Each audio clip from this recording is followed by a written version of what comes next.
The legality of the Iraq War is debated now on BBC Two in Newsnight.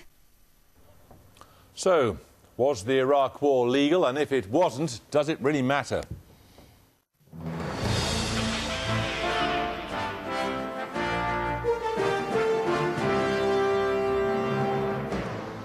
Tonight, you've just seen an account of how 5 years ago today a Foreign Office lawyer decided she had to resign because she believed the decision to invade Iraq was illegal. It's not legal. Without a second resolution, war is not legal.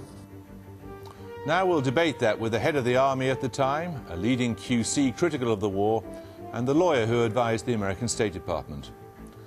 Also, should the government use the budget this week to get us to behave in more environmentally friendly ways?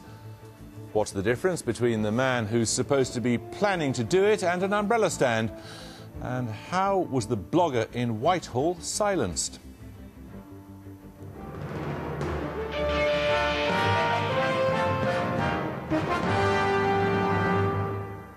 Good evening. It turned out today that the cost of our involvement in Iraq is even greater, far, far greater than the government has told us. The Ministry of Defence said the price of the Iraq deployment is 52% up on what it was estimated to cost a year ago. That at a time when troop numbers have dropped. Opponents of the war, though, say the true cost is measured in damage to national reputation, to the standing of international institutions and to respect for international law. 5 years ago today, those anxieties drove a Foreign Office lawyer to decide to resign.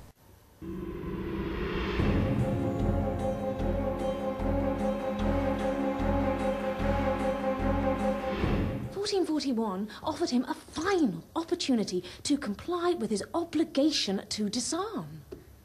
And what's he done? He's thrown it back in the UN's face. Saddam is grotesque and vicious, and he's playing games with us. But the desire for regime change is not a legal basis for the use of force. I'm quoting the Attorney General. My objection is not political, Veronica. It's legal. If a war is not lawful, then it's a crime. It's a crime of aggression. And to say it isn't is very detrimental to the international order and the rule of law. And it makes a mockery of the whole legal profession.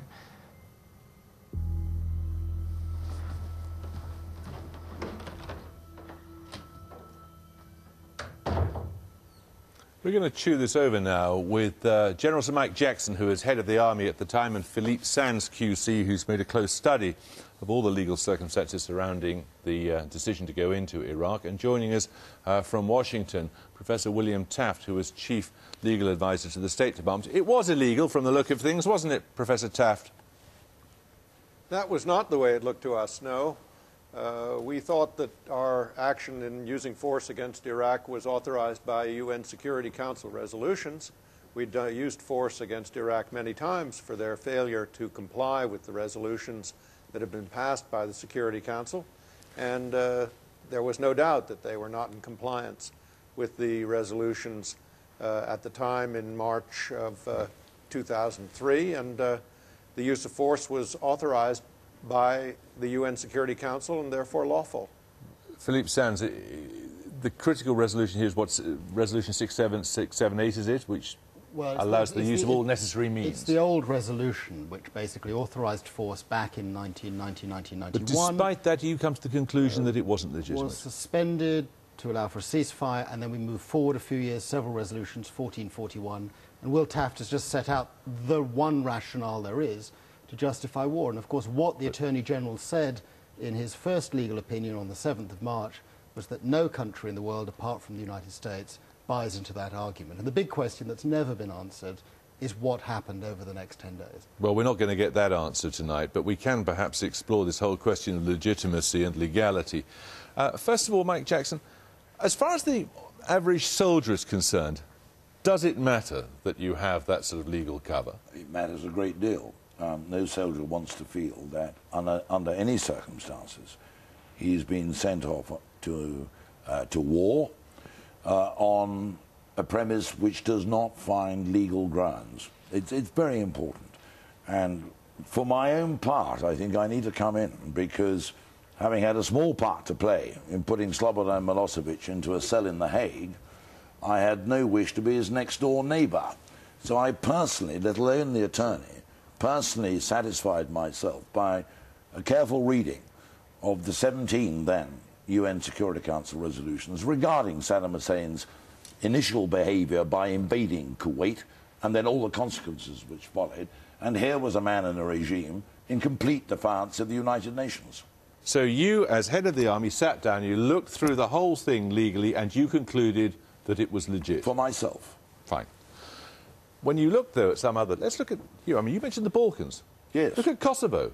Well, there's indeed. a great intervention. There's no UN cover there at all, was there? There was no UN Security Council resolution. That intervention, the legal justification, was the then developing doctrine in international law, and I stress developing, that if a state was being particularly obnoxious to its own people, then the sanctity of sovereignty from the UN Charter might have to take second place to avoiding such obnoxious behaviour, i.e. ethnic cleansing. This is clearly then incredibly muddy water, isn't it? It isn't muddy water. It's incredibly Well, would you defend the intervention in Kosovo? I would, in fact, defend it. Despite the fact there was no UN cover? No, because as the little film before your programme showed, there are three justifications for the use of force. One of them emerging is humanitarian intervention.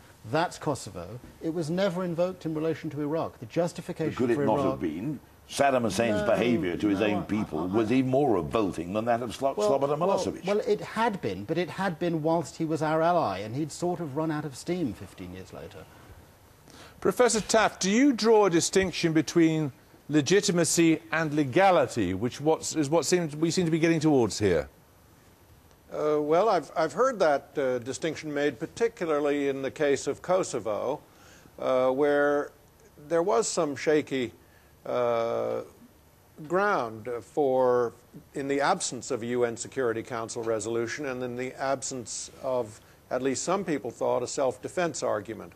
My own view of Kosovo was that there was a self-defense argument in view of the threat that the ethnic cleansing posed to the security of Europe, the security of the Balkans, and that would have been a way to go, but in terms of justification. But there were different views, and the one that Sir Michael Jackson gave was also on the table about the lawfulness in the event of a humanitarian catastrophe of unimaginable proportions, which was going on there in Kosovo.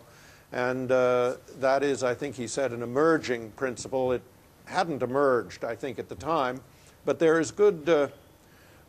we need to think these things through. We have to avoid Rwanda. We have to avoid Kosovo. We have to avoid Darfur. And the fact that you can't get a UN Security Council resolution will not excuse the world community from letting these slaughters take place. Philippe Sands. And Will, I think we probably understand that the developments in Iraq have made it precisely more difficult to respond to a Darfur type of situation or to a Rwanda type of situation, because good faith arguments are no longer trusted by third states. It's probably more interesting today not to ask, was it lawful, was it unlawful, but what were the consequences of this whole debate? And what the consequence of the whole debate has been is to basically undermine the good faith of countries like the United Kingdom and the United States, which are in other parts of the world seeking to do the right thing. And when the Why US does that president... matter if I mean, the international law is unenforceable? Well, it's not unenforceable, and actually. Unclear. And it's not unenforceable. Jeremy, let me give you a clear consequence. Why does it matter whether it's lawful or not? Look at the countries that participated in the coalition in 2003 as compared to 1991. There were very few. There were no countries from the region. The fact that the war was unlawful, the fact it had no decent authorization, meant that countries like Syria, Saudi Arabia, Kuwait, other countries did not commit troops. But do you not find, that has contributed to the problem we now face in Iraq. Don't you find it absurd that a government like ours can have a vote of Parliament, but none to commit troops, British soldiers, fellow citizens, to war, but nonetheless needs to scurry around getting the say-so of countries like Guinea or Cameroon or somewhere? Well, you don't need to get the say-so of Guinea or Cameroon, which are perfectly fine countries, if you're using force in self-defence. That was never the situation here, and having hitched your flag to the mast of the Security Council. Yes. Come on, you're being disingenuous. No. The issue here was not self-defence. The issue here was whether there was a Security Council resolution. And in the absence of a clear Security Council resolution, you needed the support Give of us the a soldier's Guineas take and on the that, Mike Cameroons of Jackson. the world. Well, 17 resolutions, starting with well, actually 660, which was the initial reaction to Saddam. That was the first. Hussein. That was the the very invasion of first Kuwait, wasn't it? reaction to his flagrant breach of international law by invading Kuwait. Then we had, let's say, 17. It's about that. And the argument in Britain, the so-called second resolution, for me, for my judgment, was about politics, was not about law.